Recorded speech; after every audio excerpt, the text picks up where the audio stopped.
একটা জিনিস মনে রাখবা, যে মানুষ সবসময় ভালো কাম করে, ভালো চিন্তাধারা লালন করে, অথবা ভালো মানুষের সাথে চলাফেরা করে, সে কিন্তু খুব সহজে একটা খারাপ কাম করতে পারে না।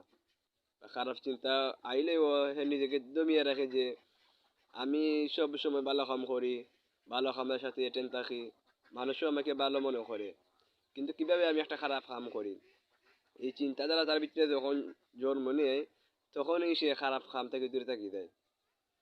আর যারা খারাপ কাম করে, তারা কিন্তু মনে করে যে আমি তো খারাপ হই, মানুষ আমাকে কি আর বলবে, সুতরাং আমি খারাপ কাম করলে কোনো কিছু যায় আসে না। তা আমাদের সবসময় ভালো কামের প্রতি এটেন থাকা দরকার, এবং ভালো কামের প্রতি আমাদের উৎসাহী থাকা দরকার। কারণ এই একটা ভালো কাম কিন্তু আপনাকে আর একটা ভালো কাম করার প্রতি উৎসাহিত করবে, অনুপ্রেরণা যোগাইবে। সুতরাং আমরা ভালো কাম করার চেষ্টা করতাম। ভালো কাম যদি নাই তেমন একটা করতে পারি, তাহলে ভালো মানুষের সঙ্গী হইতাম, তাহলে আমরা অনেক সময় খারাপ কাম থেকে বেঁচে থাকতে পারবো।